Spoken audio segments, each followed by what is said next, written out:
Record. All right. Hello, everyone. Welcome to the G Sonics show, and we're back again with a banger video. Of course, you know it's going to be because we have a lovely guest with us. I'll allow him to introduce himself as we always start on this channel. But just for a little bit of intro, this video goes live every Monday, so stay tuned for it. We have videos coming up every time. We've had ones that are behind, so go through them. They were really interesting conversations we had with other guests that basically took us through their lifestyle with workout, with exercise, with dieting, with health, and their business, and all that kind of stuff. I know that's what we're all about in this channel. So, without further ado, we have our guests here. So please just briefly give us your name, your what you do, and any other information you want to add. Let's have it. Okay. Hello, everyone. My name is Etietop Idung. I go with Itop for short, and I'm a personal fitness coach. I have been working out for more than 2 years consistently, and I actually love the field. I'm a graduate of engineering. Right now, I'm preparing for service in my country, but that's all I can give about my personal life. Thank you. All right.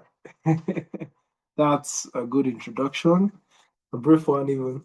I told you they're all being modest. But it's fine.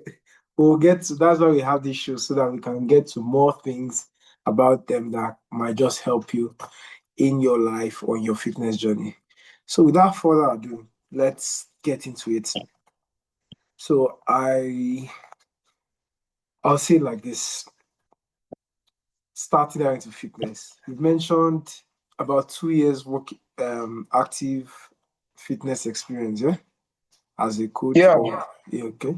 So what's it been like being in a whole 2 years of fitness? I think can I remember my first 2 years what it was like?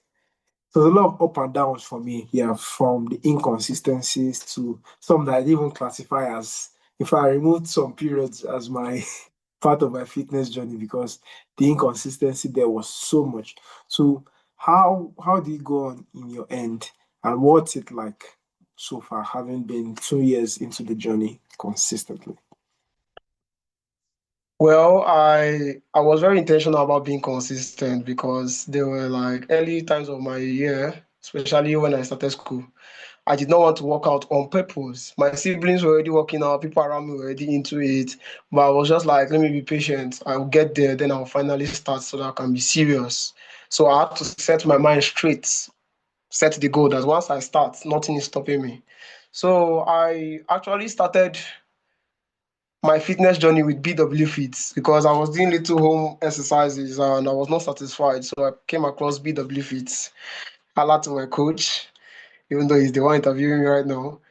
BW Fits was fun, they do body weight exercises and I was like, which other way to start my fitness journey than to begin with body weight exercise? So when I started, it was not easy. It was not easy, but I was already expecting the pain. I was expecting that time consumption. How will I put it? I already dedicated my time to it. So I was already like very serious about it. I will not take all the credit because my coaches did a lot of work. They encouraged me, they motivated me. Even when the workout was hard, they pushed me. I had a community, so you get, I was already gathered with people that loved what I wanted to do. So it made my work easier. Even days when I felt like procrastinating, days when I was lazy, I had this extra push. I thought, what's up? Are you coming today? And I'm like, okay, I'm coming, let's do this, you know. And my coach in particular, he has this, I don't know whether it was a personal stuff, but he has this extra push he gives me more than he does for others. And I loved it. If it's another person, the person might be complaining, people that just want to do the easy exercise. Me, I wanted the challenge. I wanted something hard. I wanted to try it. This time around, I was in. So days when he says, let's come earlier so that we can do the workout before others come, I loved that idea. And I wanted to be more like him because I liked the way he looked. they were all motivating. One uses leg to kill us, the other one uses chest to finish us. So I was like, since I'm a beginner now, I will get there.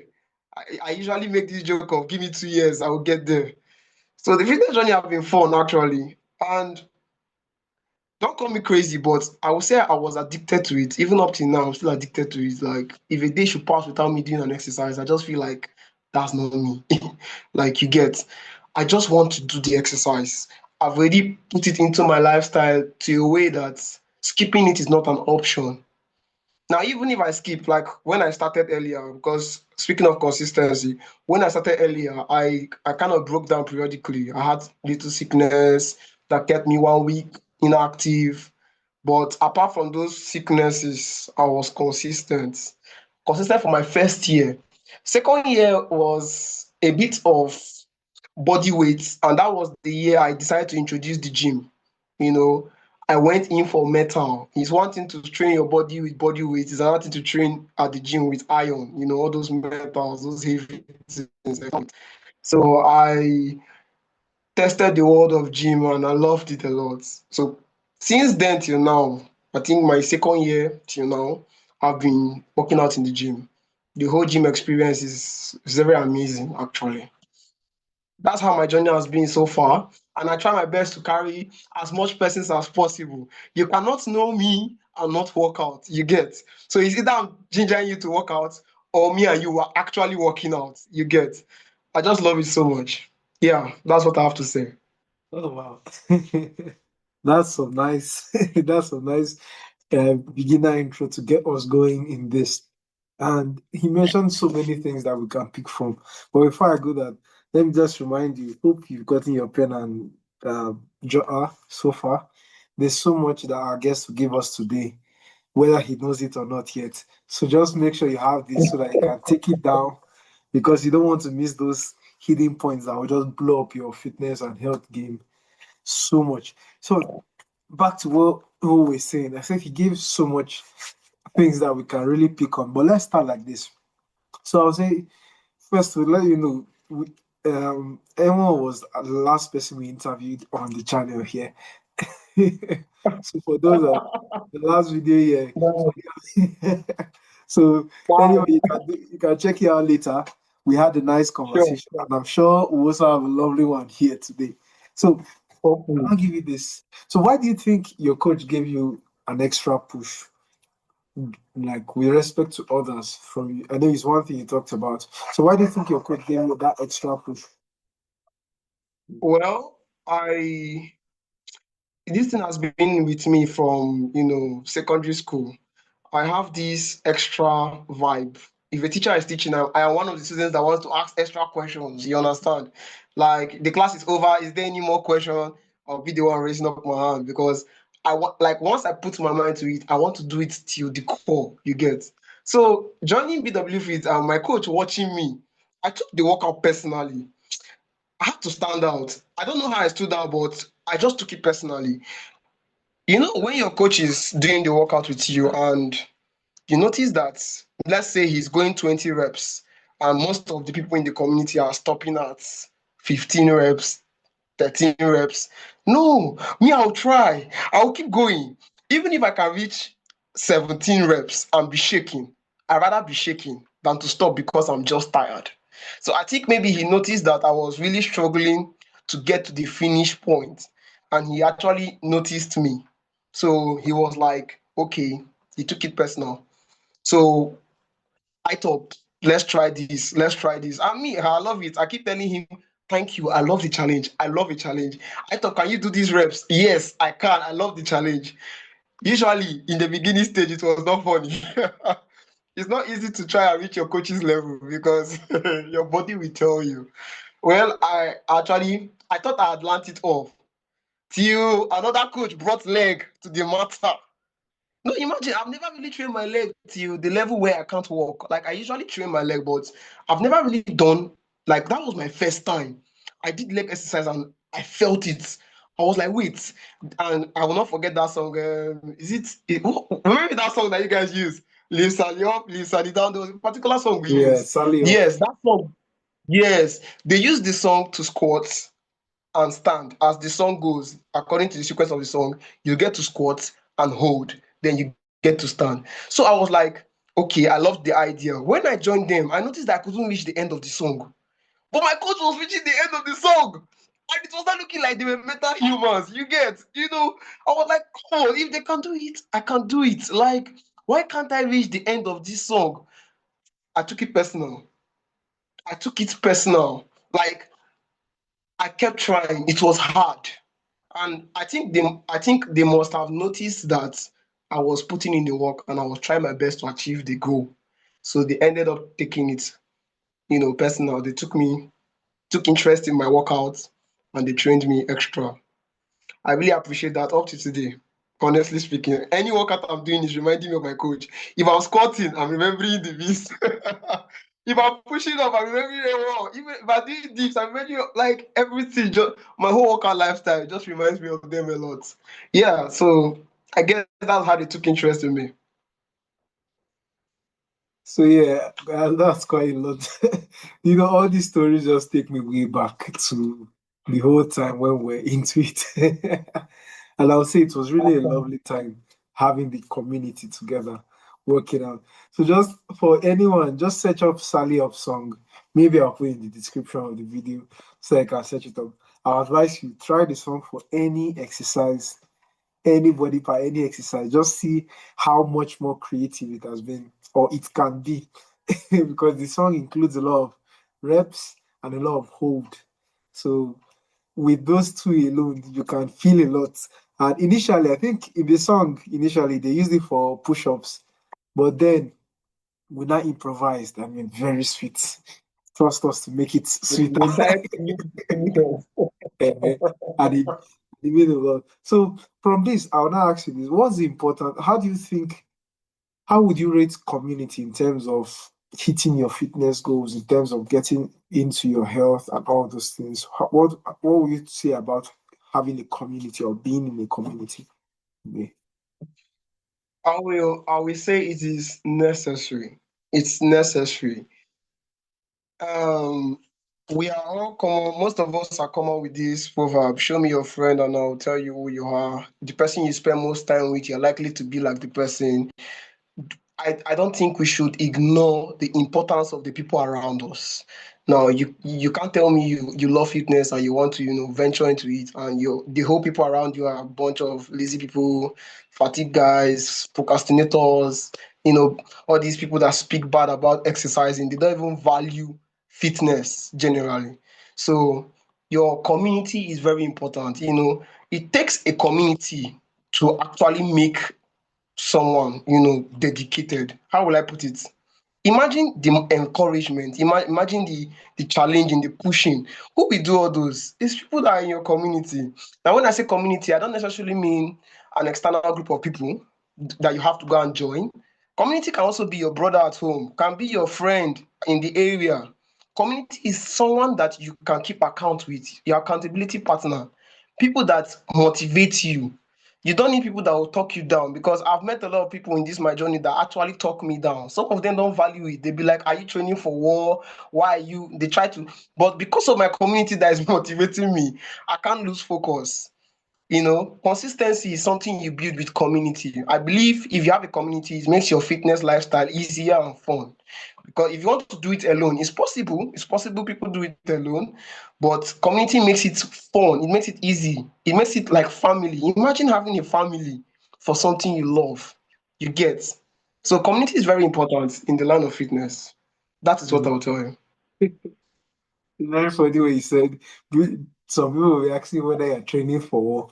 We've had that experience Like plenty times. it happened about 3 weeks ago. I was training in my compound, I was training in my room, Yeah. but they took light and it was getting a little bit hot and stuffy. So I stepped outside to complete my workout routine. Do you know I heard my neighbor from their house asking each other, "Is this guy training for war?" I wanted to laugh, but I was like, they don't know what's going on. Like I was sweating, my body was very pumped. You get. Yeah. I just ignored the talk because some people just don't know what they want. Some of them are not really into fitness. Yeah. And that I totally get. We've gotten a lot, even at BW Fit, when we work out together, people we just pass and they're like, wow, these people training for. Or people just by the side just ask, yeah, is there something coming that you people are preparing that you're not telling us? And all those kind of things. And it has different connotations with the way I see. Basically, different ways I get to interpret it. One of them would be sometimes people love to put a name or a tag to people that or things that they feel they don't want to do. So let me say, or they feel is extreme, or they actually feel are where they are, but they are too afraid to actually do what it takes to get there. So let's say now, instead of someone to tell you, oh, how can I work out, or let me get on with this thing, or I don't have the strength for this, they instead tell you that, this guy looks as if he's training for war and stuff like that. So just to give you a There's label that shows as if, common one they use. It does yeah, not matter in heaven. you see Don't forget that it. one. All those things. So I see them as labels that people put up just so that they can escape them, they can like excuse themselves from actually trying to make the effort to achieve that result that they can also achieve too. And it's quite interesting. And since we're on this line, it led me to something called excuses. So what would you say during your fitness journey so far? How would you say you have dealt with excuses? Because for you to even get to the point where people start thinking that you're training for an upcoming war, it means that you've definitely dealt with excuses for a while. So what has your experiences with excuse been so far? Starting out your journey and all that. Well, when we speak of excuses, there are two sources of excuses. There are Mm, excuses that come from my personal mind, that's me, and there are excuses that also come from external, like people outside. mm, Yeah, but let me first address the one that comes from outside because that one is a bit secondary to me. Excuses that come from outside. So, when I was in a relationship, my partner was not really into fitness. So she has this habit of telling me, you are tired today, skip the gym. You know, you shouldn't go hard too much. You know, you just did leg yesterday. You shouldn't do it again. Even in the gym, I hear people telling me, I thought this is too much for you. They create these excuses, and sometimes you end up believing them, and that limits your improvements. So there's actually an external excuse coming from your environment. What I simply do is I tend to prove myself wrong. Now, when you tell me I can't do it, I once told you I love a challenge. Once you tell me I can't do it and it's in line of fitness, I will tell myself I must do it. I must just do it. In short, I have to now do it. Because if I don't do it, I end up killing that little boy in me that has big dreams. I end up limiting myself and creating a standard that I know I can't pass. Just create that limit. So that is it for external excuses. I don't entertain external excuses. I don't. If I'm working out with you and I'm giving you my program, I tell me my program is too hard. I'll be like, what do you mean by too hard? If you can't do it, you go. I do my workout. No excuses, man. No excuses, actually. Nobody does. So that is it for external excuses. So the actual challenging one is the personal one. That one that is in your brain. This one is not something you can just run away from. You're at running all. with it in you. So there are days when I can like because I work out in the evening from 5 o'clock or 4 o'clock. I can have a normal day, go to work, come back, rest. But you see that 3 o'clock when it's close to 4, when it's close to time for the gym, my body just tells me, sleep, you are tired, rest. Don't worry, you can go late, but just relax. You know what? I think you should just skip today. It's something that will call in your mind, your mind just tricks you into trying to be comfortable. I think basically the body just loves comfort. So when it notices that you're about to get yourself very like uncomfortable, it like tells you to slow down, procrastinate. Procrastination is not a bad thing. That's your body just trying to preserve you. But come on, I know what I want. So when these excuses come to me, I just laugh. Sometimes if it is too serious, I just open one or two Instagram reels, watch other people work out. It kind of motivates me. But motivation does not work most times. What works is discipline. Discipline in the sense that Yes, I don't feel like doing it, but yes, I will still do it. Like last, I will still do it. I wear my clothes, I drag myself. I'm using the word drag because it's not easy. I'm telling you, this is me wanting to just lie down and skip the day. I just tell myself I can do it, I must do it, and that is me doing it. I'm picking my bag, I'm wearing my shoe, I'm stepping out, I'm getting into the gym. I notice one funny thing about this personal, you know, limitation. When I enter the gym and pick up those dumbbells, the voice just goes silent, like totally silent. Like I begin to enjoy myself. I feel like me again. I love the process. I love the whole thing. You get, but that initial time that I want to start, there's a lot of mind battle actually. So it's important for you to notice when your mind is trying to limit you because probably you've had a long day, you're tired. Once you just notice those excuses, you have to activate your discipline because it's not fun to just force yourself to do something you don't want to do. But you know what you want, you know what you're targeting for, so you just discipline yourself and you go for it. Thank you. I like the way you ended with thank you. We should be the ones thanking you because so much, like just so much. See, my book is filling up. You can see it's filling up. Just been writing since, and these are led me to so many strings that are just too much for a lot of conversations. But we'll go like this, of course. That's the aim of this, so that people get to understand fitness beyond just the theory where everyone is saying, "Oh, do this, do that, do that, do that." But now you can actually see people talking about their own personal life experiences, and that gives us a sweeter view where you can see, "Oh, this person's story relates to mine." Oh, like maybe when you picked up that relationship, something, someone can be like, ah, I also have someone that is no me probably the person is not gingering me, or another person that actually that has a partner that gingers them and will not be like, oh, so this there's actually something like this, and that makes it important. And all these things can help us towards making the right decisions in everything we do, because everything relates to everything. So just on that, I'll pick these few questions. Does the time for exercising really matter?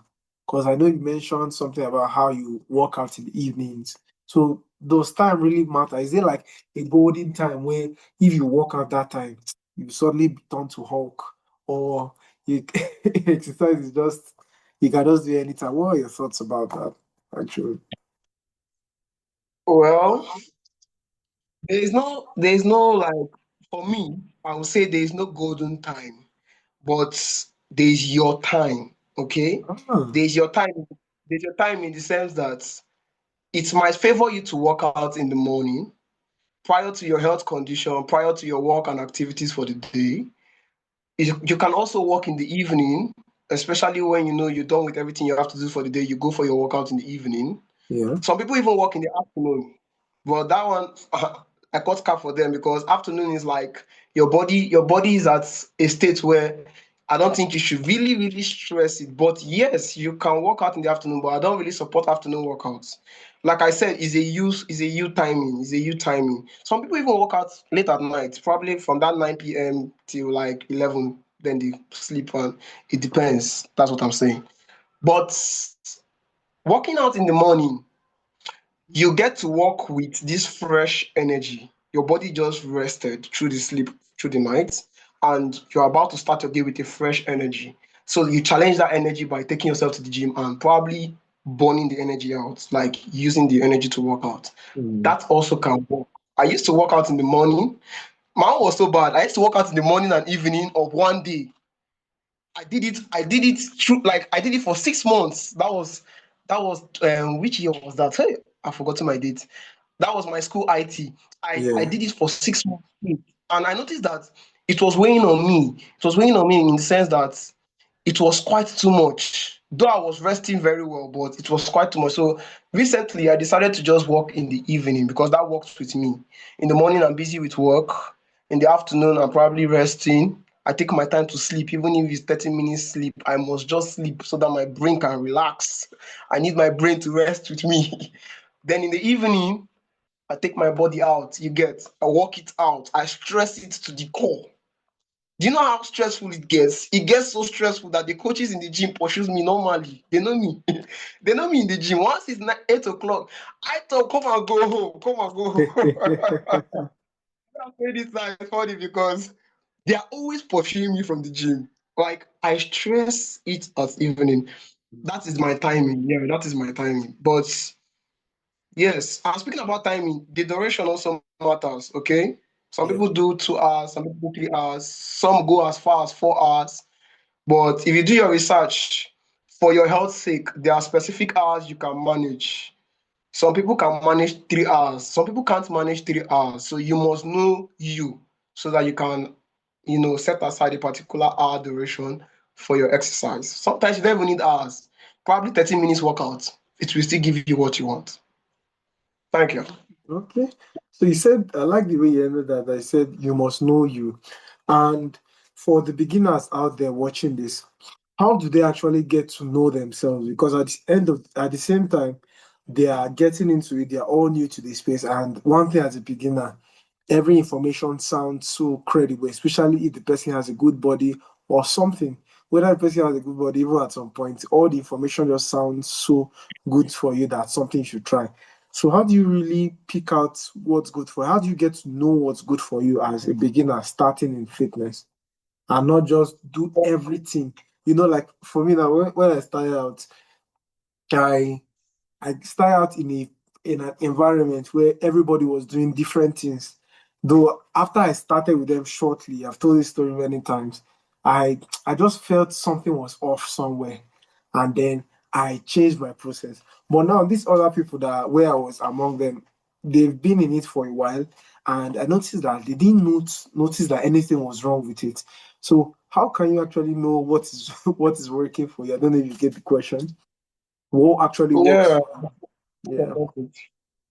Well, for you to know you and what works with you, there are a few things I would say.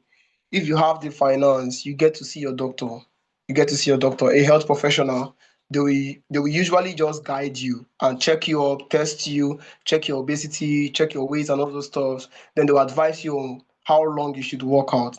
Now, like me, if you cannot see a doctor or you're not interested in seeing a doctor and you just want to do you can start with minimum of 30 minutes workout. Now, if I do 30 minutes workout, I feel this pump. It feels good, but I'm not tired.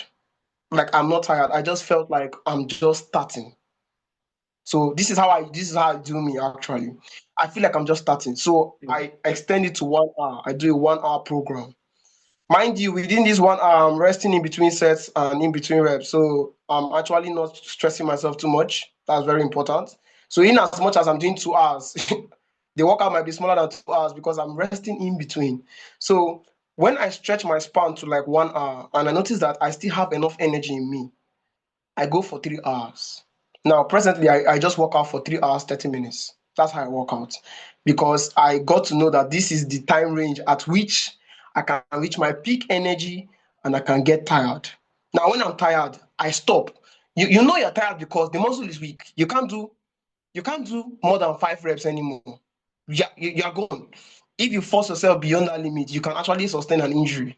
That is how you know your limit. So let's say you carry a dumbbell of 10 kg and you're calling in your reps, you're pumping it. Like you can do 10 reps. If you do 10 reps, like 4 sets, and you can still do 10 reps, that's good. But if you do 10 reps, 2 sets, and you're still struggling at three, two, that's when you know that you have reached your limits. You take a rest, you add again. You stay within a range of like 3 sets. When you successfully train that muscle and you know you can't go any further because you won't be able to go any further. You can't force the muscle to do what it cannot do, especially when it has exhausted the whole strength. Yeah. That is your limit. Don't try to impress anybody. Don't try to go ego lifting. Don't try anything else. Just call it a day and go home. I've done it before. They were like, I thought this is not your usual time of going home. I was like, I've reached my limits. I know my limits. I don't need you guys to make me carry more than I want to carry. I'm actually done. My body's at ease. I go home. So yeah, that's how you know your limits. Like I said, you start small. You can start 30 minutes duration, increase it a little. Before you know, you're doing like 2 hours. If you can't reach 2 hours, you will definitely know. Okay. Yeah, and the way you ended that, which now leads me to this question, this particular question. And it's now, what's the difference between actually hitting your limits and your body, you just, let's say, chickening out of it? Because one thing I believe is that there's a thin line in between those two sides. Uh, there's something that they say, I think it's David Goggins and some other military guys, and even fitness guys use it, that when you are tired, that's when the workout begins. So how do you actually differentiate between knowing that you are you are just tired and that's the beginning time for the workout, or you're actually completely maxed out and you can't go again, or like you have hit failure? Or as Tom Platt will say, is it Tom Platt? He will say, congratulations, you have successfully achieved failure. So, what would you say with regards to that? Well, reaching failure is kind of like the goal. It's kind of like the goal, but your limit is not necessarily your failure time. How will I put it? Okay. Imagine trying to go 10 reps of benching. You're just pulling the barbell, but you are struggling at 8 because you are now gassed out, you are tired, you've reached your failure. Then someone just come and slaps your chest and say, let's go, let's go. Then you now notice that there's this extra energy and you can push extra 3 reps and you put in those reps and you hang. Now, that shows that you've not actually reached your main limits. You were just lacking that extra push. But that is your normal failure range. That is your normal failure range. Now, when I talk about your actual limit in terms of your whole workout duration, I'm referring to after all these different workout and different sets and reps, do you really know when to stop and call it a day? Now, you can be going a set and you get tired and drop. Your muscle, like you take like less than 1 minute or less to rest.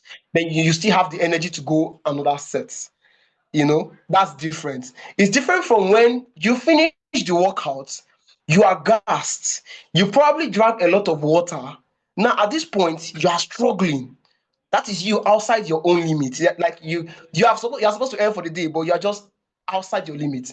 Now, people like us that are so addictive to workouts, we don't pity ourselves in such scenarios. But I will not advise you to do that. I will advise you to call it a day. Okay? Yeah. Signs of knowing that you have reached your limit for the day. You finish your water, you get an extra water, you finish the water. At this point, you're now a water board. You're drinking a lot of water to sustain yourself. Don't do that. At that junction, you know you're exhausted. Your body is just trying to tell you to take in something for replenishing of strength. So you call it a day. You're not supposed to download all the water to gain energy. Usually, you just take a sip of water and you're back. So if you need to take a lot of water to regain energy and you know you're down, call it a day. Another way of knowing that you are done for the day is your muscles can't go anymore. You can't do a whole limit of 5 reps or 10 reps. You can no longer do 10 reps. You are gone. Unless you want to take like an extra rest of like 30 minutes and you go again, which is not advisable. Just call it a day. You can always go again another day. For your own sake. Another way to know that you finally reach your limit, which is this one is a bad one, is when you start feeling discomfort within your bones, your joints. That's a serious case. We call it injury because you've pushed yourself beyond the normal sense of exercising. So you kind of sustain an injury at your joints. This one is bad because we try not to reach there. Nobody wants to go to the gym and get a broken bone. So some people get to know that they've reached their own limit when you get an injury. Then the rapid is now say, okay, let's call it a day. No, you were supposed to call it a day earlier. You were just trying to go more. you know Avoid ego lifting, avoid trying to impress people. Yes, you're trying to discipline yourself, but you don't need to impress anybody by going extra mile. So you will definitely know your limit. That's why I say it's you. The more time you spend with your exercising, that is how you know your actual limit and you know when to stop. Wow. The more time you spend with your exercising, that's how you actually know your actual limits, guys. So at the end of the day, you see it's something that you yourself have to put in the reps, unintended. You have to actually put in the reps over time. At the end of the day, you're the only one that can decide your limits. Now, having a coach is all good because with their experience, they get to actually notice cues that can help them know, oh, this is your limit. And then they draft your whole routine about it. But while you were talking, you mentioned something about water. So would you say it's advisable to drink water during a workout? And if yes, how should how should we go about it in terms during a workout, like actively during a workout, or whether we should do before, whatever. What's your take on water intake before, during, and after a workout? Okay. Okay, I will address it from before, then I'll go to during, then I'll go to after. Perfect. Yeah. That you consume a sufficient amount of water. It's important you drink water. You know, water solves a lot of issues. You know, I can't start listing them. You can do your research about it, but water is so important that you have to take it regularly in normal states. But when it comes to during the exercise, you can't consume water regularly like the way you normally do. You want to take water, but you don't want to be satisfied after drinking excess of the water. You don't want to replenish that. You don't want to satisfy that, that urge of drinking a lot of water. There are so many reasons to that, but I can state that it can give you fatigue. You can even feel little pains in your tummy. Sometimes it even makes you so lazy, you won't just be able to continue your workout. And it's not advisable because some workouts like cardios, workout that requires you to move, you can give yourself stomach upsets because your tummy is already filled with water. The idea of water intake during exercise is you take a sip of water. Now, I would advise that you do it in between workouts or in between sets. And if at all you are drinking water, take a little break before you begin the next workout. When we say drinking water, a lot of people they're imagining go go go go go go go. Nah, nah.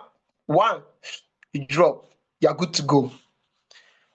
When I'm doing my workout, I always fight this urge of drinking a lot of water because I'll be like, imagine something like this and they give you water. Come on now. You can imagine what someone would do to that. But you have to fight that temptation to drink excess water during workout. You take it bit by bit in between rep sets and make sure you rest before you continue your workout. You don't want to just drink the water and go to the next one. No, you take your time to rest in between sets. After your workout, good. You can down the water to your satisfaction, till you're satisfied. But don't kill yourself with too much water. Just drink till you're satisfied because you're no longer like your body is not under that tension it was under. When your body is under tension, you don't want to drink too much water. But after your workout, when your body is now relaxed, you are Yeah. back to your default. So you can now drink water. Your body is outside the tension now, it's relaxed. So you go back to your regular intake of water. That is what I have to say about water intake. Oh, that's nice. That's nice. So would you say this something as too much water or too little water? Yes, there is too much water, but I won't say there's too little water. The only too little water I'll say is if you don't drink water at all. Some people just work out without drinking water. I won't advise that. But it's okay for some people, but I won't advise that. I won't advise you should work out for like 3 hours without taking at least, you know, just take water, please. You don't need to go all dry because it can knock you out. You can actually faint in the gym just Yeah. because you want to go dry. Your body is working like a machine. You're sweating. You're getting rid of all the hydration you've ever had. Then you're telling me you don't want to replenish it a little. Come on. So some people actually they work without drinking water, but I would advise you to take a little water Yeah. while working out. Okay. While saying this, a funny question just entered my head. As you mentioned sweating, the question was like, the fact that someone is sweating, does that mean the person actually had a fulfilled workout? Just a silly question that entered my head. What would you say? Uh, the fact that the fact that the fact that you are sweating, for me, it does not mean you've done the workout.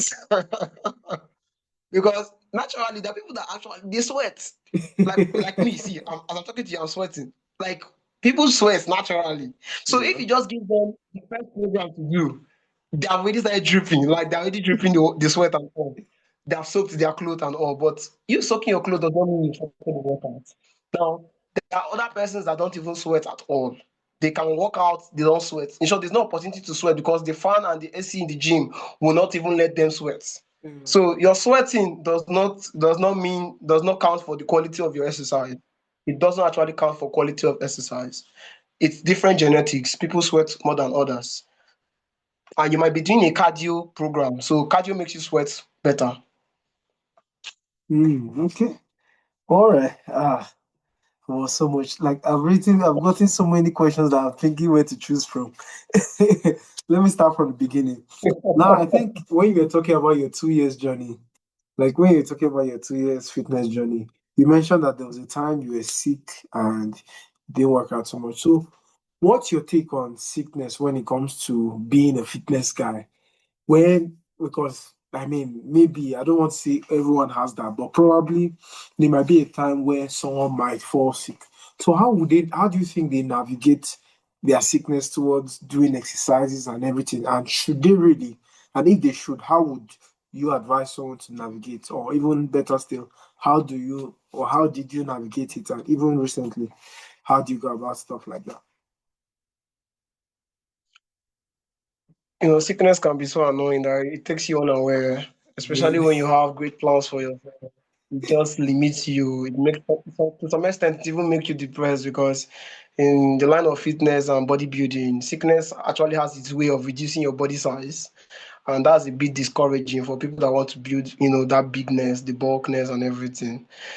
When it comes to sickness, I don't think you should play with your health. If you notice symptoms of sickness, you should start treatment immediately.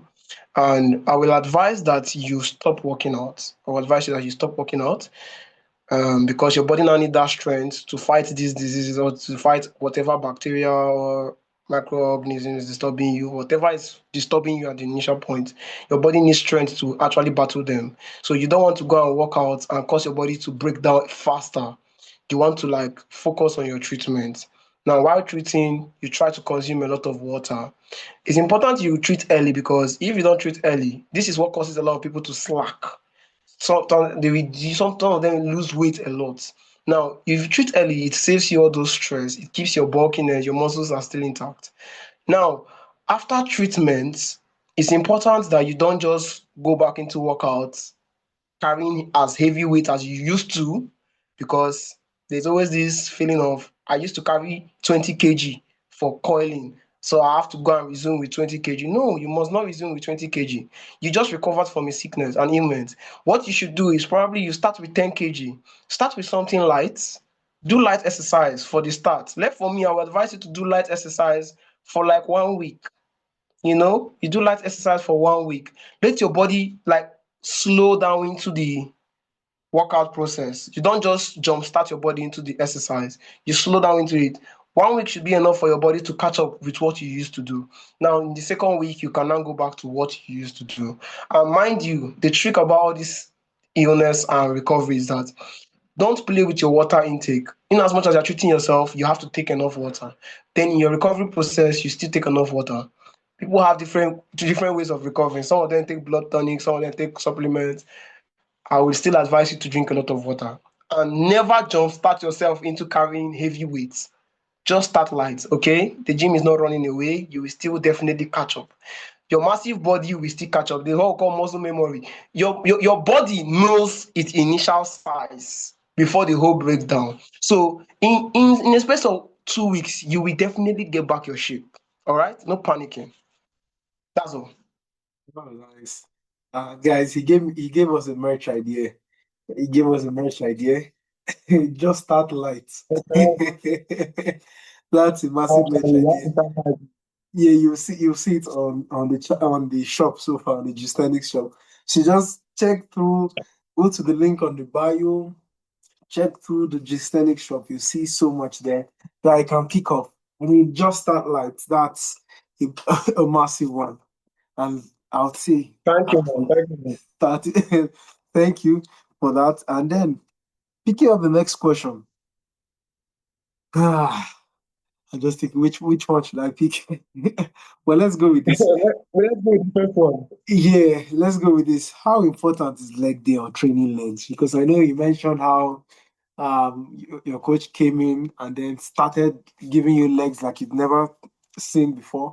And then the next thing was now in calisthenics, which is where the name of this channel was derived from, partly, if you've noticed. We have gistenics, basically gist and calisthenics, but we still bring in other types. But the idea is just making people understand that they can build so much with calisthenics, with their body weight. And then this now leads to the question, which I tend to see with people with calisthenics, at least some people starting back. I think people are beginning to catch up with it now. Calisthenics people, I think then you won't see so much of them emphasizing on legs like that. Some of them will even go as far as saying, oh, the training legs will hinder your calisthenics performance. Let's say you're doing handstands, you're doing all those special moves, handstands, and the rest. They say it gets to Right. hinder Plant your and the calisthenics move. Yeah. So, what would you say? How important would you say legs has been, especially when you just got into it? And then, basically, how do you think of it before? Then, when you got into it, how did you now see it? How did it transform you? Is this something you feel people should really worry about, or we should just go on Johnny Bravo and all these things? I I learned earlier that the leg muscle is actually one of the biggest, if not that it should be the biggest muscle in your body. Now, from the fact that it is like a massive muscle in your body, it's actually is a hint that you should actually train it. Now, if you are doing calisthenics and probably you want to master your weights, carrying your weight with your hand, I don't have issue with that. But bro, train your legs, man. Apart from the fact that you have to train the major muscle in your body, you also want to look balanced from head to legs. You get? You don't want to, come off looking upper body strong, lower body weak. It does not tell well. Presently in the gym, there was this guy that came to join me for leg exercise, and I was on leg press, I was doing more than 300 kg. 300 Wow. kg, you can imagine what that I You was doing guys, like 300 kg on my leg that's press. more than my body weight. That's like three times I, my body I, weight. I actually posted it on all my channels so that everybody can know that I have finally clocked it. So this Yeah. guy came to join me. This guy is looking all massive, muscles everywhere. His biceps are pumped, his triceps are pumped. But this guy could not push. Let me not use the curse word actually. But this guy could not push anything. It was so disappointing that he looked so big, but his legs were quite useless. It's I don't think it's appealing in strength and in looks. It's not appealing to exclude your leg on your training. It's so important to train your leg. Okay. Let me tell you how personal I take legs. I take legs so personal that I train one leg to carry my whole body. I think that's called piston squat. I train one Yeah. leg to carry my whole body.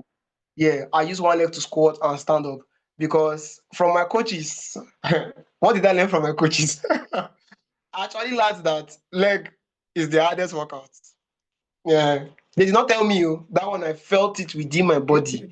And like I said, Experience. I like a challenge. Imagine having a muscle that is so big, but you can't even make proper use of it. It's actually embarrassing. So in as much as leg is the most annoying muscle to train, people don't like training legs, so they run away from it entirely. As I'm talking to you, I can't walk well. Thank God I'm sitting to talk. You would have been laughing at me right now because my legs are like Indomie right now. But anyways, it's important you train your legs. That's your stamina. You get it's your stamina to walk, it's your stamina to jump, even to carry things. You need your leg, you need your balance. You get so please train your leg. It is the biggest muscle in your body. Your lower body is very important. Train your legs. If you are afraid that training your legs will not enable you carry yourself, you are wrong. There are bodybuilders out there, so many celebrities and mentors out there. They train their legs are ripped and massive, and they can still do their arm stand, they can still do their planche. So it's not an excuse to tell me you are doing calisthenics and you don't want your legs to carry too much weight. No, you can still carry your legs, even as thick as they are. And come on, just look good with the legs, man. It's embarrassing to have a bigger body, upper body, and nothing to tell for your legs. Yeah. Legs are very important. That's what I have to say. Train your legs. Train them hard. Guys, you train your legs very hard. Never skip leg day. Because that I so take my own thing personal. I train my legs. I train my legs twice in a week. I used to train you once in a week, but I was not satisfied. I had to train it twice a week to that's show you it. how personal I've taken it. Please, after this session, send me your video on that 300 kg squat. Let me put it up there so that people can really see more and be like mind blown. Looking No for so wahala, guys, bro. No you definitely see it on, on this channel. Don't worry, upcoming. Yeah, and I would say this, knowing you then when you were training body weight and all that, you could do. I think you could do muscle ups. You could do some pistol squats and some other calisthenic exercise like that.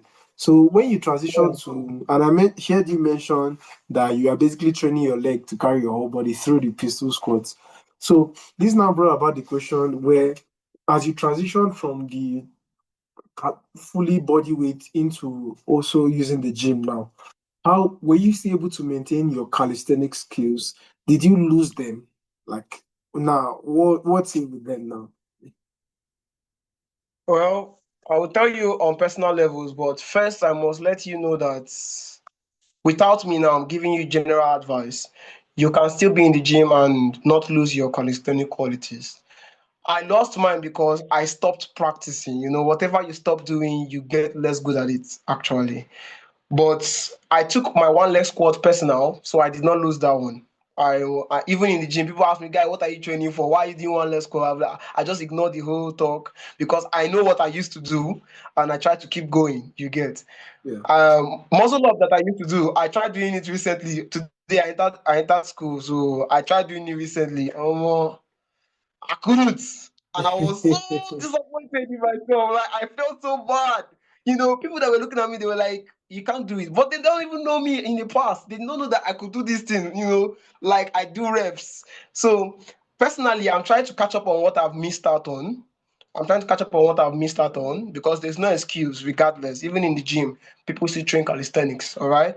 So I'm still practicing my calisthenics little calisthenic exercises that I know. I do the push up, I try attempt the planche, I do the pull up, and I try the muscle up.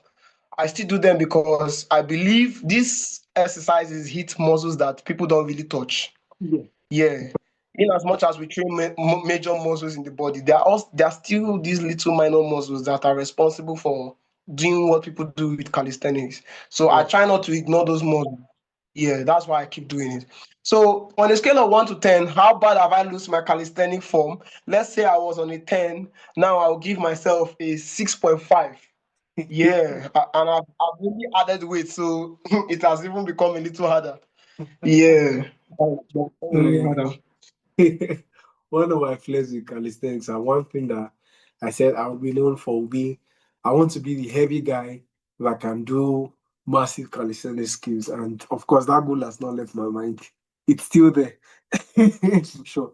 And Yeah, you'll be yeah, seeing yeah. more of it I saw, short. I saw a trending video. I saw a trending video of a guy that was he was a plus size. If you look Yeah. at him, you'll not even think this guy can do push-ups. But this guy did planche. He did planche. And it So, was crazy. When I saw mhm. that, I was like, that means I can do this thing. I even have more hope than him. But he was doing it, and I can't do it today. So yeah, it's possible. You can actually achieve that goal. Yeah. So technique matters. Technique matters. Now, there's something you mentioned that you lost some of your calisthenics skills and you're getting back into it. You want to get back into it. Then this now brought about the thought where there are other people that probably were into fitness. They've been exercising. They were even probably some were even very good, very into it, obsessed and all. And maybe some that were not so much into it. Then over time, stuff happened, and then their whole fitness journey came to a halt, or it really regressed. It went slow.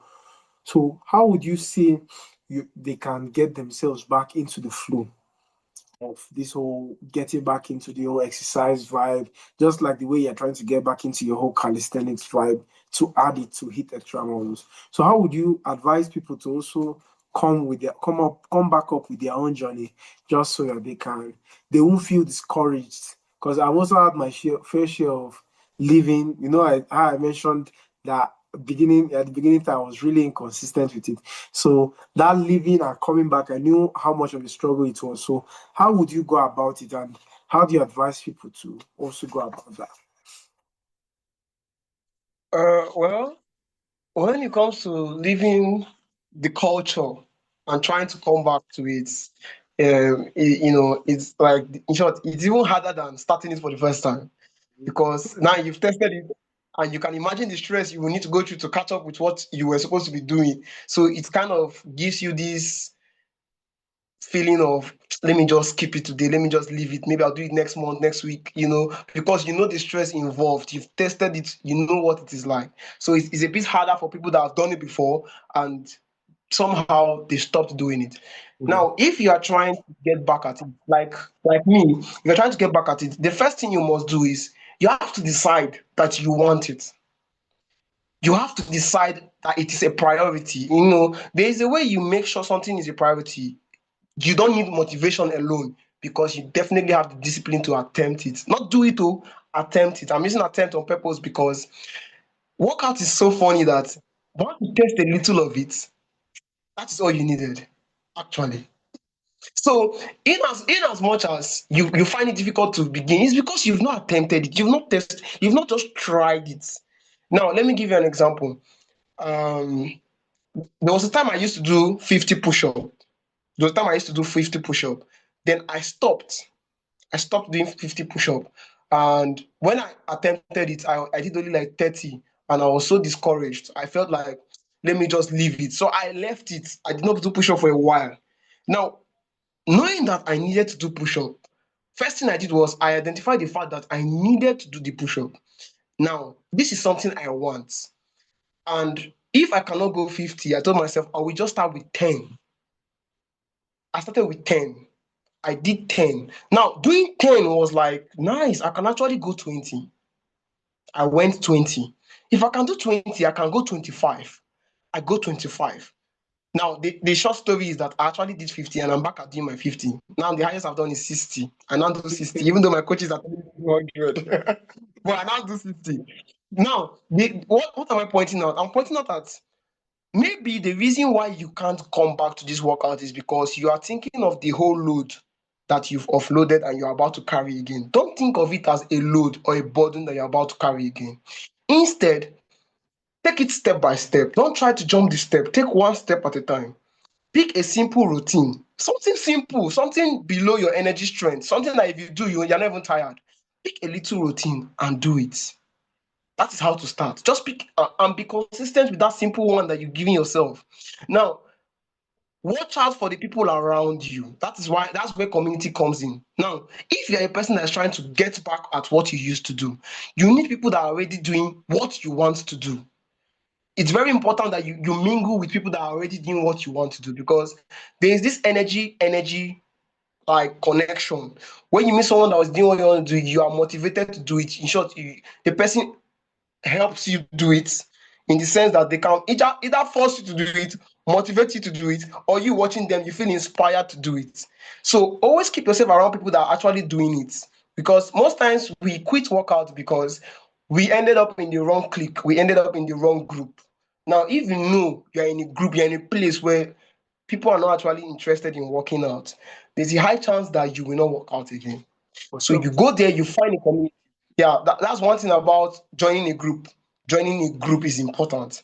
Like this now, I'm in BW Fit and I'm still in the gym and I have so many friends in the gym. If I stay back, they call me. They They call call you me. I out. thought, what are you slacking? We get accountability partners everywhere. These are easy ways of just catching up. I'm telling you, just try this one. Do something simple, but do it consistently. Just try doing it every day. You will get back that love you used to have for the gym, and before you know, you're back on track. Yeah. Oh, I'm glad you mentioned that accountability. That really matters. And for anyone, I always advise find the community, whether physically, whether online. The fact that you have a community that pushes you, that holds you accountable, really causes a massive difference. And next thing, if you know that truly, possibly, all everyone around you, they're not pushing you for it, or even the online, you have not really found an online community. We have a program for you where we get to hold you accountable. All you just have to have is your own routine. So if you know you have your own system, you have your system ready, your workout programs, everything you want to do, but you just don't know how to keep that consistency. We have a program for you. So just head on to the Gstenics shop there. You see the program there, set up, pick the duration you want, and trust me, it's a whole new game when you get to have someone hold you accountable so that you don't give excuses to yourself. And that now leads me to the next thing, well, the next so many things. But let me just ask this. What's your biggest challenge when it comes to working with your fitness clients? Because you mentioned that you're a coach. So what's the biggest challenge you've seen working with people that you coach, people that you've trained? What's that biggest challenge that you've noticed?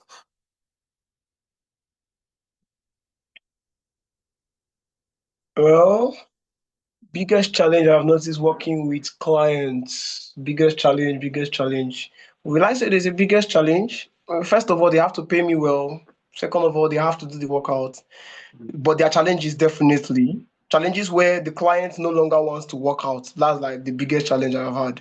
The Okay. clients now at this junction, they've given up on exercising and they want to terminate the contract because they want to give up. They're giving up because they think it's too hard, they can't keep up, it's impossible to achieve, and at this junction they quit. I don't like quitting vibes. I don't like that quitting energy, and I find that to be the biggest challenge working with the clients. Now, if Yeah. a client should, it shows that they've thought about it. They've actually taken their time to imagine it, Yes, in and their they head. see that they cannot. Now, the moment they tell themselves that they cannot do it, that's when they That's want all. to quit. And it's my job as a coach to make sure you don't lose track of it. You don't lose the importance, the goal. So that's the challenge I usually face Yeah. when a client wants to quit. That's the like highest challenge I face. And if you want me to tell you how I resolve it, it's something I must have said before.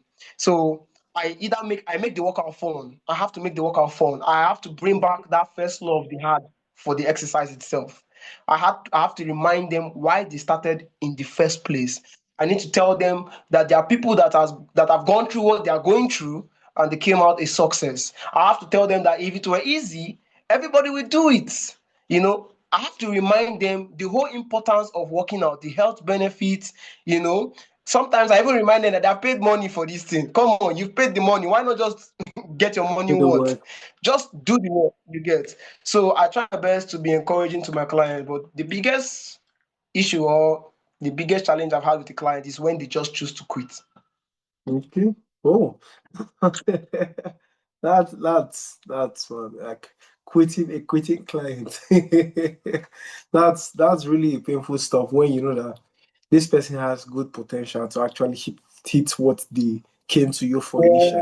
Yeah, yeah. You get to again, it's really painful being a coach in that sense and Like experiencing that. sometimes I don't even care. Sometimes I don't even care about the money. Like Yeah, I just the way I feel bad. I feel bad for the person. Not I don't even care about the money. At this junction, yeah. I'm like, you've lost the focus, you've lost the goal, and it's sad.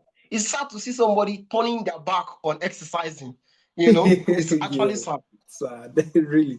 So this now lead me to something I just thought of that will probably come. I've seen it in other fields, and I get to ask, or people get to ask rather. And now sometimes I decide to answer, sometimes I just leave it and allow them to enjoy themselves. And it's some people feel like, oh, you should. Why are you charging people to actually train them? Why not just train people for free? If you claim you know what you know, or if you claim you actually enjoy yourself in workout. So why do you now decide to charge people? Why not just train them for free? And the reason I'm asking you this is because we've done both cases. Probably, in fact, coming from BW Fit, where you started training with us, then next thing you now also joined in. You trained so much that we started handing you over some people to basically train with you and stuff like that. So what you've experienced both sides, the free side, like training someone for free and training someone that has paid you. So what's the difference? What's the dynamic? Why not just stick to free? Why not just stick to paid? What's your thoughts on that? Navigate? Yeah, apart from the love of money, we are going to shift that one aside. It's obvious that a payment means there's someone that needs the cash and there's someone that needs the service. So let's remove that one factor of just making money, because Yeah. everybody just wants to make money. Now, removing that factor aside, it's important I bill you. I need something to hold you by. You get? Mm, I need to be able to hold you to your word. You came to me, you tell me you want to train. I need a wrap on your hand. I need something to hold the rules. You need to go through the stress. You need to push past your limit. You need to get uncomfortable and not complain. You get? So by the time I bill you, and you know that you have given an amount of money out for accountancy, or like just to keep accounts, yeah. there is this feeling of I've already paid the money. Like, I pay for the gym. Let me use myself for example. The gym makes money from me. I pay for the gym. Now they don't care. Unlike me, that is a personal coach. A coach will care if you don't do the exercise. The gym doesn't really care if you do the exercise or not. Yeah. But most of us that have already paid the money, we know that this is our money we've paid. This is a lot of money, so we can't let it just waste. That's the whole importance of charging a client. It makes them take responsibility. It makes them stick to the plan, stick to the rules. Yeah. It also contributes in putting in the work. Because if it's free, most times they can take it for granted. They can choose to skip a day or two. Some of them skip a week. They can choose to be inconsistent. And So, that's a problem when it comes to fitness, because the whole fitness idea is consistency. That's the secret. It's not even a secret. So that's the motto you get. So if you have someone you want to train that is not ready to be consistent, they are not ready to be committed. You need them to be committed. It's a relationship. You need that commitment. So the billing is just a means of creating a commitment. Yeah, mm, so it's important you bill. Yeah. yeah. So guys, you see it. That money you paid will definitely ginger you to go for it. It's at some point it becomes beyond the money, really. I get to say it because, and I say this a lot on this channel, especially during our live runs every Saturday. So it's something I particularly say that the money, getting into fitness and over time getting experience in it, especially when you start training people, you get to feel compassionate towards people when they're in their whole gym experience. Starting out, probably when you're finally getting your groove, you're like, people are so lazy and all that. But then when you now start training people actively and you're seeing different scenarios, different kinds of people, you get to have compassion for them, knowing that this person has this very legit goal that they are restricting themselves from having it. So through that compassion, you now get to want to really push the person. But there's only so far you can push. And that's where that proverb comes from. You can carry the horse to the water, but you can't force it to drink. That kind of thing. You understand? Yeah.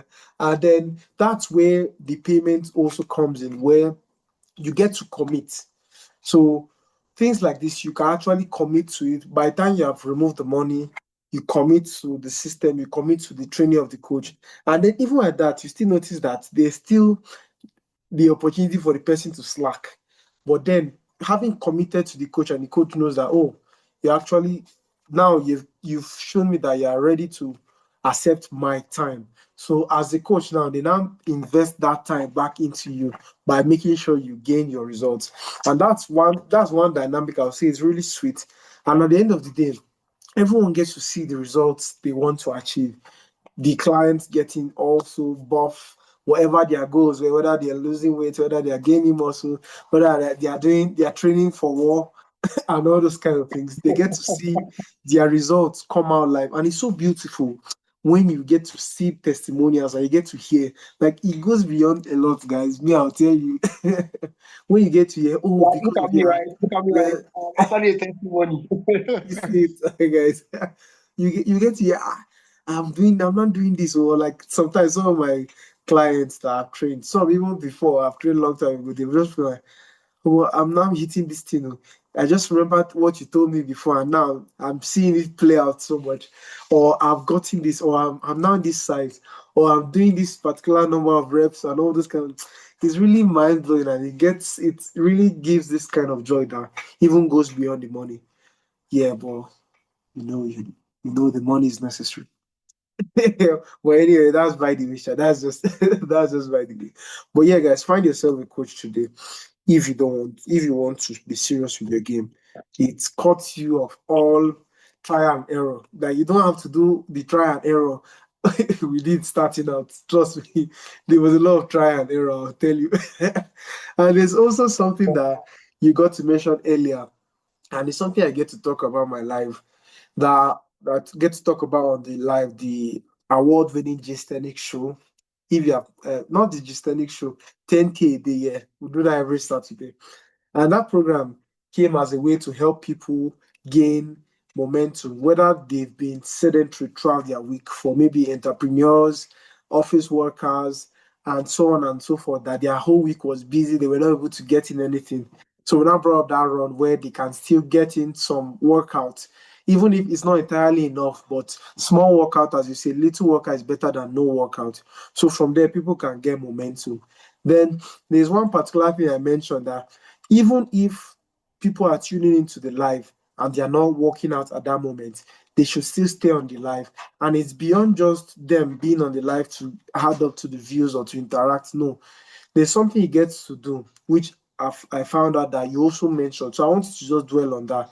And that was when you said sometimes when you don't feel like working out, you look up, you go to your Instagram, your social media, and basically check through some fitness guys, some big influencers that are really, you just see them working out, and all of a sudden that gives you a splurge of motivation. So, what would you say with regards to that? Basically, watching people work out, what does that do to you? And even how does the motivation, is it really motivating? Does it really have an impact? This, what is it? Well, I it has an impact, definitely. I believe it's important to have a mentor. Now, your mentor must not be someone you meet in person. It can simply be, like I said, a fitness celebrity, a model. This we have so many mentors on the internet. We have so many people on the internet. So what I simply do is, apart from checking for a correct workout formation, I also go to follow just their lifestyle. You know how they live their life, how they organize their time. How hard they go at the gym. Once I watched, I said, "This is someone I want to be like." It's good that I can see where I want to go, and it gives me this energy rush. It gives me this motivation to just go for it. If they can do it, I can do it. And watching, if you check my Instagram, if you check my, my the worst is my Instagram. If you check my Instagram, if you are scrolling those reels, like you hardly see any entertainment stuff. All you see is just gym, gym, gym, gym, gym workout, workout routine. All of them are just exercise. Like that's how obsessed I am. And it's not hard for me to just come across, people that can motivate me online. I don't necessarily look for those that speak out the motivation. I just need to see them working out. I might just need to see a picture of them, you know. Some of them are fitness models. I just need to Mm. see what they look like. I just need to know that they exist. You understand? I Yeah, just need to see, you know, it gives me this drive, this rush. You get. yeah. Sometimes I even go back and watch my own videos. Some of the videos I have posted online. I look at myself and I be like, this guy that did this stuff, he had a plan, he had a dream. So come on, are we gonna quit now? You get. So it's important to actually have a mentor, someone you can, keep tabs with. Even if you can't communicate with them in person, you should have a picture of where you want to go. Have Yeah. someone that can be a model onto you, a role model. You get. It goes a long way in motivating you. And yes, don't be deceived. It actually has high motivation. Actually, motivation comes in as much as it comes and goes. Sometimes you just need it. Sometimes you just need the motivation, but not always. I will not advise you to depend on motivation. In this line of fitness, we depend on discipline, but motivation can come in handy sometimes. Yeah. That's one way. That's one good way, and I'm glad he stated out, because people can get so hooked to gaining that motivation that on their own, when once they don't have it, they end to lose it, or in terms of they are not working out again or that. Let's say that particular day. the internet connection had a downtime or something like that, or their phone was off, they'll not be able to get into the workout again because they built their whole fitness and health and fitness life on motivation. So, guys, the motivation is it helps out sometimes, but don't build on it. It's just a way of keeping you going to just help you remind yourself. And I would say, particularly with regards to that, one thing when starting out, I remember I watched a lot of golden era gyms, the likes of Arnold Schwarzenegger. I mentioned it in my life today, funnily enough, yeah. You know, likes of Arnold Schwarzenegger, Ronnie Coleman, and all those people. I got to see that, and even just watching. I remember the channels like Nicandro Motivation. I think they're on YouTube. With Nicandro Vision, Machiavelli Motivation. I don't know if you have seen any of those. You get to see people basically pumping iron kind of thing. You get to see people pushing heavy weights, whether it's pull-ups they're doing, whether it's bench press, whether it's leg press, or you see the legendary Ronnie Coleman 800 kilogram squats, or all those kind of things. I get to feel the place they are working on. So let's say someone is doing bicep curls now. I'm basically feeling the contraction in my arm while watching them. I don't know if you feel that way also while watching them. Sometimes, Yeah, sometimes I like, don't feel fun. so it's quite funny, and I look at it and I just laugh. Like I tell people that I can have a better workout by watching these guys than most people have when actually working out. And it's something that is quite funny. uh, y- yeah, that's very funny. Then I'll not say this because you mentioned while also looking at it, sometimes not even their workouts you're looking at is their lifestyle. And this now go to this question where people focus on only the workout exercise. You have to go on exercise, and exercise is just a fraction of your day, a small part of your day. Let's say 1 hour, 30 minutes, or up to your, if there are people like you, 3 hours, 30 minutes. So at the end of the day, let's use the 3 hour, 30 minutes now. You are still left with 21 hours, give or take, within the day. So how do you think, how important are those remaining 21 hours with regards to helping you hit your health and fitness goals? Well, in terms of time management, personally, I don't play with sleep. I know that working out is good and effective, but your muscles are not built when you work out. They are built when you rest. At your resting stage is when the muscle gets healed up. It gets developed. That is when it's being built, actually. So I don't play with my sleep. I try to sleep at night. Yeah, it's easy to say, but it's hard to do, especially when you're looking for the money. But yeah, I try to sleep at night. Then I try to take a nap in broad daylight. I like broad daylight sleep somehow. I don't know why, but it gives me this feel of relaxation. I just like it. It's my way of relaxing. Some people go for massage, but I don't actually. I just try to relax. Now, I go to work in the morning. I come back from work and during my free time, I just lie down and see a movie. Now, the idea is not to engage my body. This lying down I'm doing is in preparation for an evening workout. At this point, I know that I'm about to strain my body.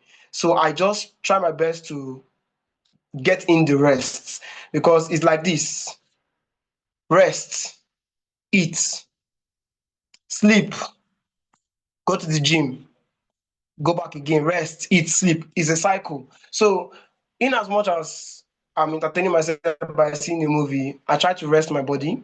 I get to eat something. Just your body needs that fuel. It can't get developed if you're not giving it anything. So I try to eat healthy as much as my pocket can carry. So that's very important. You have to be able to manage yourself, even when you don't have a lot, and even when you have a lot. Because in as much as you don't have a lot, you might not eat what you need, and in as much as you have a lot, you might end up eating what you don't need. So yeah, I try to eat well, then I sleep well. I sleep well. Then I go to the gym, and you know what's happening in the gym. So I don't play with my rest time. All my time outside the gym, I try to rest. I try to rest. That's like the best thing I pick out of my time outside the gym. Even at work, I rest, I relax. I don't think too much. I just try to relax. I do what I need to do, I relax. The reason why I'm relaxing because I know what I go through in the gym. I know what I'm going to do there.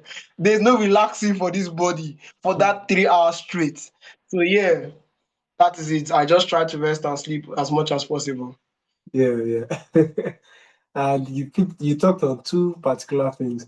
Before I first ask, how many hours would you do you really classify your good sleep based on hours or based on whatever factors? Basically, what do you classify as good sleep when you say you actually don't joke with you and you sleep a lot, like you sleep well? Well, good sleep is for me is like sleeping for is actually sleeping for like 7 hours, 8 hours, sometimes 6 hours. Depend. There are days when I can even sleep 4 hours and I'm satisfied. I just have to wake up with this fresh energy. Then I know that I have slept well. You know, sometimes I have the shortest sleep and I feel renewed. But it's important to sleep your 8 hours. It's important you actually because there are so many motivators out there that'll tell you don't sleep well at night. Lazy people sleep and the rest. No, you're a human being. You were built to live a lifestyle. Yeah, you were built to function in a particular way. There's time for everything. There's actually time to sleep. So sleep is very important. So what I do is I sleep at night, then I take a nap at daytime. Now at daytime, I I sometimes sleep for 30 minutes and I feel good. I feel this whole new energy in me. Yeah. Sometimes I sleep for 1 hour if I have enough time to sleep that long. I take a nap that long. It makes me lazy because sleeping for 1 hour in the daytime, come on, bro. It just make you lazy. But sometimes I do it. But I do it because I know I can struggle, get myself out of the whole sloppy, lazy vibe and get myself to the gym. So yeah, I think it's just based on your body. When you know you're tired, just try and get a nap. You don't need to press your phone. You don't need to entertain yourself at that point. Just try and get in that sleep. Yes, your body needs it. Sometimes you can even fight that sleep till it knocks you out. You don't even know when you slept, neither do you know when you woke up. You just open your eye and time has already, time has already passed, and you're like, Yeah. oh damn, no. So you get what I'm trying to say. So you get in that Mhm. sleep, your body needs it. If you don't create time for sleep, your body will. And sometimes when your body does the creating of time, it does not actually favor you. I like that. If you don't create time for sleep, your body will. I like that. I like that line really. I'm going to Yeah, clip this into thank a you, short thank for sure. And you. that's one interesting stuff. And it now led me to this, where for times that you actually didn't sleep well and for times that you slept well, how would you confirm your performance, let's say in the gym or even your overall basic life, your living, your work, and all those kind of things? How would you what would you have to say about those two times, those two scenarios I've just listed out? Well, for I vividly remember not sleeping well. There was a contract I got, there was a job I got, and it required me to work all through the night. Like in a week, I worked out. I did the work for from Wednesday till Sunday. You get. I Yeah. did not sleep well. Like I was not myself. The crazy thing is that even my workout that I usually do, I could not do it. Now it was so bad that it affected my performance in normal, like my normal day. I couldn't really perform the way I used to. I was not motivated to do much. I was just sloppy, back to the work. If I have a little break, I can't even do much. I was not feeling like myself. I felt like I was actually malfunctioning. I Yeah. was sleepwalking. My eyes are all heavy. I'm battling with the sleep. I need to get the work done. It's not a good place to be. It's not actually a good place to be. In as much as we need this money, it's very important that you take care of your health because Yeah. this sleep we're talking about, your body needs it. Do you know that this thing actually got so serious that it knocked me out? Like I slept. I slept like Wow. like I did not have a life to live. So it's important to sleep. On the other hand, ah, when I sleep, I wake up, I feel I don't know how to explain it. When you have this energy rush, I feel like I can lift up Zuma Rock. Yes, I feel like Brock Lesnar right now. I wake up, I feel like The Rock. I look at the mirror, I see my pumps. My pumps are there. You get. I feel like a king. I feel good. I Yeah. go about my day according to plan, and it feels awesome. You know, it feels so good because I can even relate. My social life is on point. I am not emotionally unstable because of lack of Mhm. sleep. I am on point. I think accurately. It has so many benefits. So I feel good after a nice sleep, and I love taking my sleep. Speaking to you right now, after this session, I am going to sleep. Guys, I think that's something you should do too. So you see the difference. And it's one thing I get to tell people because they get to feel one thing, especially trying to make a living for yourself, trying to set yourself up. You end up thinking that things are like because you are doing things without sleep, you just feel that oh, that's how it should be. Oh, I must glorify that particular suffering where I'm lacking sleep and I'm just moving on fumes. And at the end of the day, you get to see the difference when you actually take that sleep and how it changes your operation. Like I tried it personally. At first, I was the kind of person that I listened a lot to Andrew Tate and all that, and all those kind of motivation and all that, and that was really helpful to a point, I would say. But at the end of the day, he himself he mentions about how important sleep is because people tend to take it the wrong way. They tend to pick out something that is not really the main point and just dwell on it and say, oh, because of that, you don't need to sleep. But I've noticed the times where I didn't sleep and when I slept and the performance I had, even lately, like the way I notice it so much that anytime I don't sleep so well, it basically affects my day. That's how different it is. And it's something I get to tell people that, especially freelancers, entrepreneurs, my guys that into all this, that oh, well, you actually need to sleep. They'll be like, I can't sleep. Generational wealth is not built on sleep. All this kind of funny this thing. But then when some of them finally, let's say something happens, like one of the times when their body carries them on that sleep journey forcefully, when they wake up, they come and tell the testimony. There's even one yesterday that I told about this, and when she woke up this morning, she said, she slept too. She didn't even plan it, but it's as if her body won. And you see times like that. And this evening, I'll DM her and ask her how it turned out, how our experience was throughout the day. So, but that's one thing I would say, because even this morning when she reached out to me, the energy in her chat, the energy in the chat just showed that this was really something that she needed, and it created a whole difference in her performance. So sleep is very key, guys. Don't sacrifice sleep. In fact, I would say, let me just put it this way: build your lifestyle around the habits that you actually need, so that you can actually gain the best performance out of it. And that's really a beautiful thing. Then we'll now enter into another area which I know we cannot skip at all, which is in area of dieting. How important is dieting? Like, so when we hear some funny things like, oh, muscles are abs are built in the kitchen, or this is this, or this is this food, then some people are like, oh, exercise, exercise, exercise. So what exactly is that? Some people are even, oh, just exercise and rest. Forget about food. Food will take care of itself. All this kind of. So what's your view on food, dieting, and nutrition, and all those stuff? Well, when it comes to eating, me, I love food. Oh, I love food. Yeah. So I'll say this: based on your finance, your own planning and budgeting, it's important you get healthy foods that you need. Okay, some of us need to lose weight. Some of us want to bulk. Some of us just want to look fresh. There are foods that can help you, to achieve these goals. Personally, I eat my local diet. I love it a lot, and I like it because it's a heavy meal. When I say heavy meal, when you take it, you want to sleep. It makes you sleepy. Yeah, I take it a lot.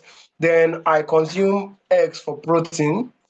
But if you want to go as far as getting whey protein, all these supplements, yes, you can. But let your doctor be the one to, prescribe them for you, like advise you on what to take Yeah. in terms of that. Because there's no shortcut to getting the body. You still have to put in the work. You don't need to take in too much of chemicals, too much of all these stuffs. Just let your doctor do the, prescribing for you. So people spend a lot of money in dieting. Like they buy and they stock their kitchen because the food is so important. How will I even put it? Your body's fuel is food. Yeah. Like you can't even function properly. I will like you need to eat. But like me, as a bodybuilder, I'm a bodybuilder. I need to eat protein, more of protein, bodybuilding, calcium for bone. I have some nutrients that I'm like laying so much emphasis on that I need to consume, not in Mm. excess, but moderately, so that I can achieve what I want. So I tend to spend my money on foodstuffs that can help me achieve this stuff. The secret to achieving your goal is to put your money in a healthy food. When I say healthy food, I mean healthy food. I made mention of having too little money that you cannot afford what you need, and having so much money that you get to afford what you don't even want. Your body does not need. So avoid consuming things you don't need. Spend your money on things you need. Whether you are financially stable or you're unstable, there is always a way to arrange your diet Yeah. to fit into your goal. There's no excuse.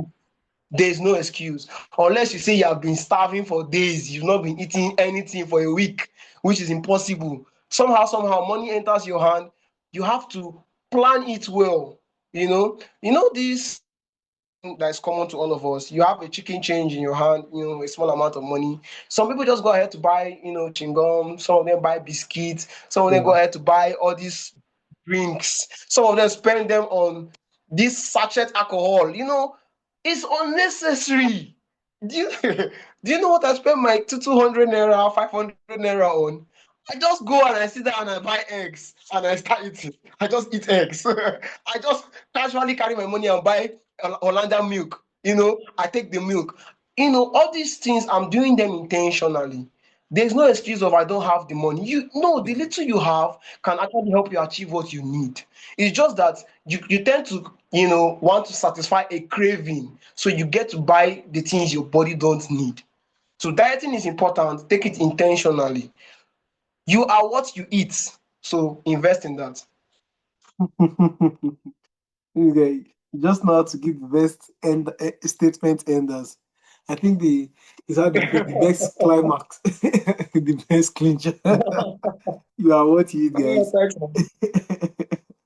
And that's it. So now that we're in this, I want to ask this. So I noticed starting out when you started out with us, you were more on the slim side, the smaller side. No offense.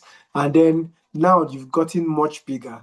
So that's why, as we're in this line of conversation, I said let's touch this. So what would you say contributed to you going from your starting phase? Like I still remember those days. I've probably even seen some of the pictures again when scrolling on this thing, and then to what you are now. Like I'm really proud of you, man, and I can see that growth. Oh, So, thanks, man. Thank well, you. Thank because you. people, yeah, because people tend to tell me, oh, ah, I eat so much, but yet I'm not increasing. I'm not doing this. I'm not doing that. I'm still small. I'm still skinny. Maybe it's just the way I am. So, how did you actually get to increase in size and mass and muscle and all that? Well, it was no magic. It was not magic, but it's our anthem: consistency and discipline. When I started, I was slim. I even went back to look at my photo and I was like, very funny. I was not looking like a human being. If you look at me, I look like Bruce Lee with a touch of orange on top.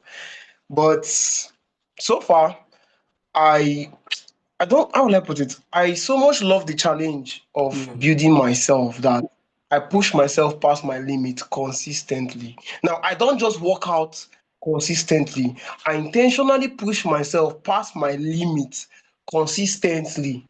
So, let's say today I'm going 10 kg, I'm carrying 10. Okay, let me use push up, something familiar with everyone. I'm doing 20 push up today. By next week I'm attempting 25. I just, that progressive overload, I just want to go beyond my limit. And so far I think that is what I've added up to me looking this way, bigger and better than I used to look. I think if there's a way you can just show what I used to look like what I look now like now, so that they can understand the difference. yeah, Well, and And when I say consistency, when you say consistency and discipline, this talk sounds boring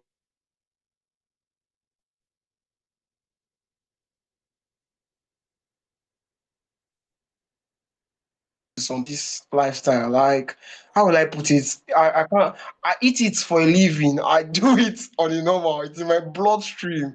Yeah. Sometimes I don't even care how I look. I just care that I got the workout in. You know, and this manner of approach makes people come to me. Like, I just entered a new gym this year, and Okay. I can't work out alone anymore. Everybody like, I talk, can I work out with you? Can I work out with you? Because they tend to watch where I do my exercise. I don't take it easy on myself. Like, they look at me and they see the progress from when I started the gym with them till where I Wow. am presently. Like, I've done that in two gyms consecutively. I went to there's a gym, Samonti here. I went to Samonti gym. These people saw me January, that was last year. They saw me January last year, and they saw me December last year. That was Yeah. when they knew that we all started together, but we're not all ending together. Of You course. understand? Yeah, Yeah. I make sure I work out like I'm crazy. Like, when I came to this new gym, January, you know that the coach had to call me one side and tell me, "Guy, the way you're doing this exercise is so difficult. How are you keeping up? You need to create time to rest." He started advising me on how to rest. Little did he know that I know what I want. I know how Yeah. to rest. I know how to push myself. And like I said, my secret. Hey, can you hear me? Can you hear me? Yes, I can hear you. I can hear you. Are Okay. you Yeah. back? Yeah, I'm back. So you thought that you know how to rest. Yeah. Please. Yeah. Little did he know that I actually knew how to rest. I just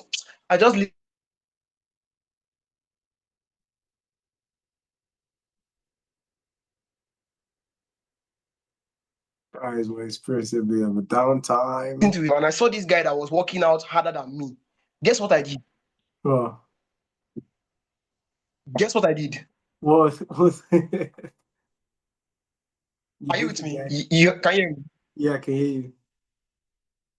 Like, guess what I did after I saw someone that could work harder than me? You started It's joining him. obvious. Yeah. I joined you guys ASAP. Like, I didn't even waste time. Mind you, my workout is hard.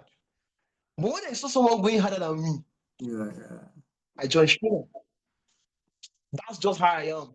I love a Yeah. challenge. Like, and I feel doing all these things without caring how I look actually increases me. But how will I put it? I enjoy the workout more than enjoying how I look. It's after that I go and look at the mirror and I like what I see. You know, what I see is like an added bonus, it's like an after effect of what I really want. What I really want is I want to do the workout. I want to attempt what I have not done before. I want to push 300 kg. I want to make it 400. I want to just add, I can squat like 120 and I see somebody squat like 150 and I'm motivated to add, That. just Yeah. go a little above my limit. Now, mind you, it's not ego exercise, not ego lifting. It's Yeah. just it's just progressive overload. Progressively, I increase my weight. I love that idea. And I am not just working out for show off. I do quality exercises. I don't rush my coils. I slow them down when needed. I coil them properly. I try to stay in good formation because, in as much as we're doing all the exercise, what gives you results is your correct form. Yeah.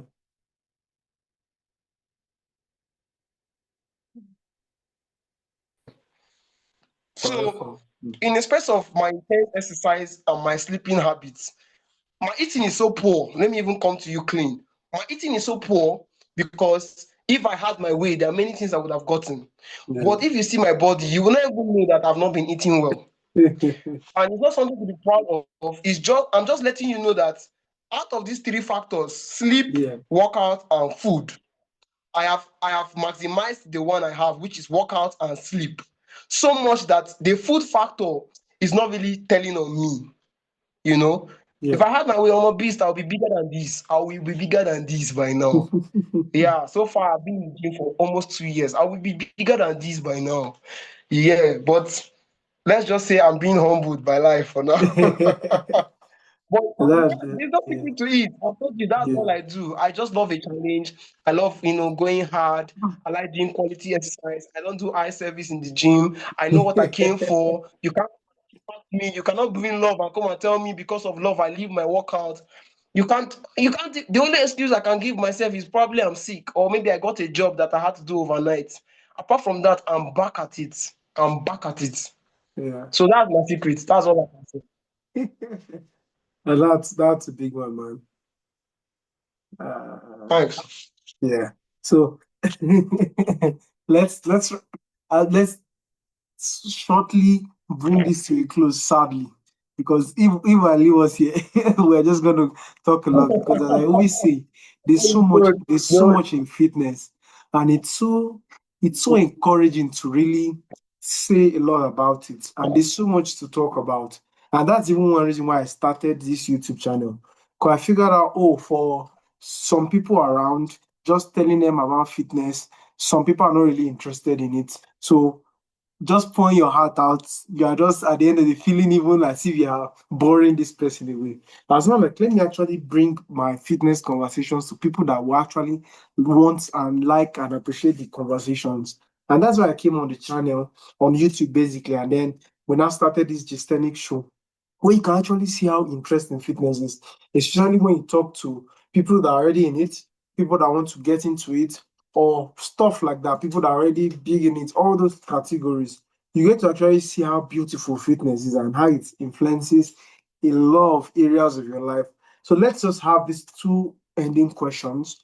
One of them will be, where do you see yourself going so far, fitness wise? Over, let's give, since you've done 2 years, let's say in the next 3 years altogether, making half a decade, that's 5 years. So where do you see yourself going fitness wise with respect to those 3 years to come? Whenever you thought of it that way.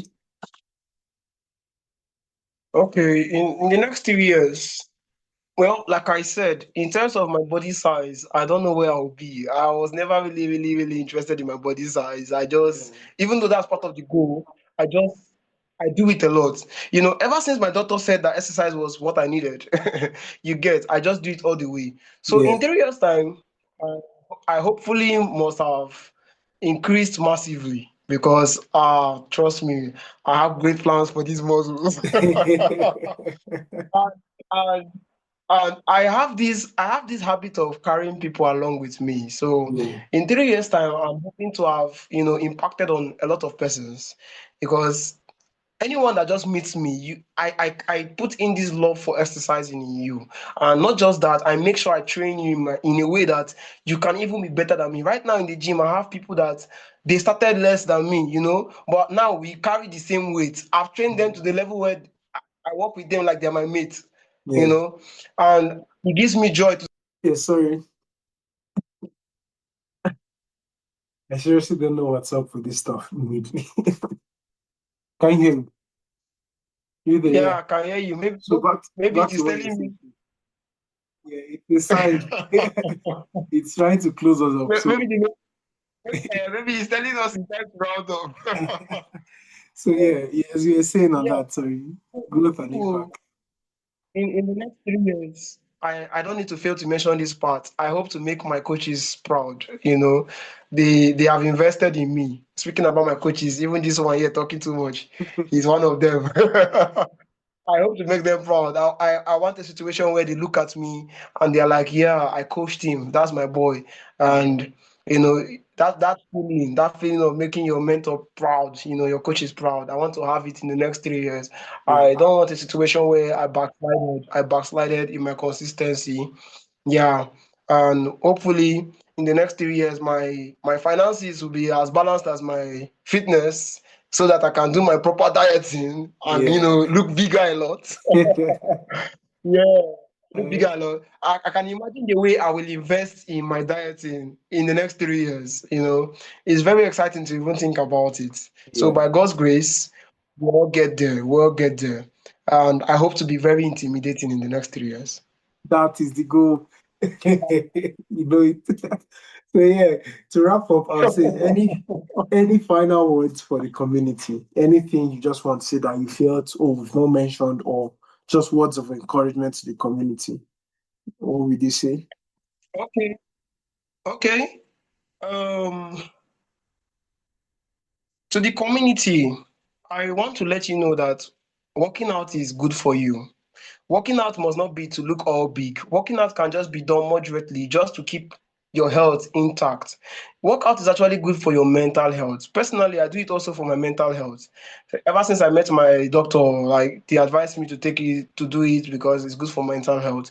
It helps you really, it relieves you from mental stress also. So in case you are carrying so many burdens on your shoulders, and you feel like the world is collapsing on you, you'll be surprised. Just a day in the gym and you're coming out all happy and smiley. It worked for me after my second breakfast.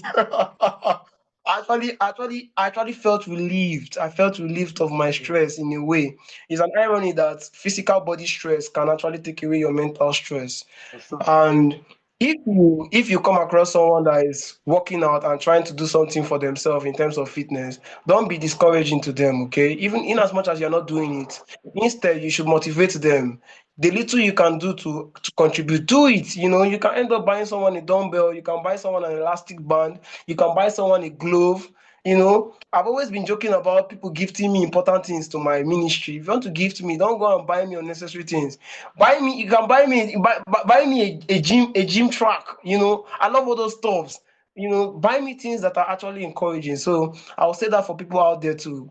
Buy them things. And you that is into fitness, I think you should invest your money into it also. Yeah. Buy yourself things that makes you like what you're doing. Spice it up, make it all fun. Workout is supposed to be fun. It's supposed to be, intense, but yet fun. It's nice. And if you think of joining, or if at all you are planning to start, let me tell you this: don't plan to start, just start. Yes, just start. Stop planning. Planning can take a long time. Planning is another psychology for procrastination. You just end up procrastinating it till 1 year is gone. So just start. Don't overthink it, my brother. Just go down. Do it. If at all, because I know, unlike me, so many of us are so busy with work. But there are so many times to work out. You can work out in the morning, you can work out in the evening. Some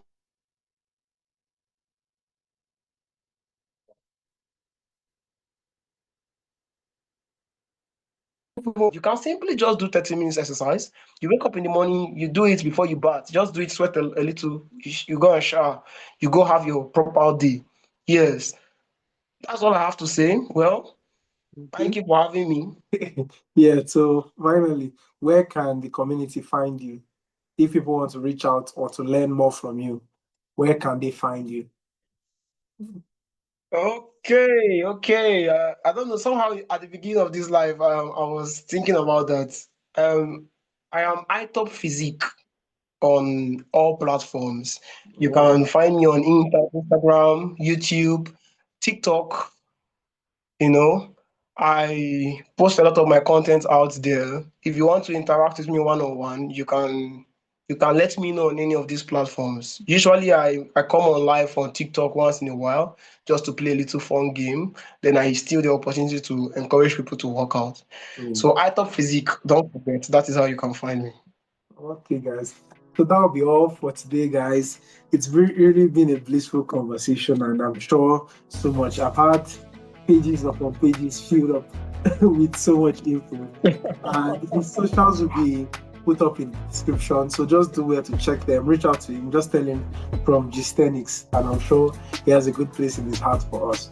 So that'll be all for the video, guys. Don't forget, like the video if you would like to see more content like this, or if you learned some things here. Comment your favorite part and that thing you're going to try today. Share the video to your friends. Someone else might just learn how to get back into their whole fitness game, even if they've gone out, and so many other things we've learned from it. And of course, subscribe to the channel so that you get notified when we post new videos and you get them straight to you. So that'll be all for the video. I guess thank you very much, Etietop. We really appreciate for the Jigs tennis community. Thank you for having me, Thank man. you, man. Kochi. All right, man. Good to hear from you. Good to hear from you.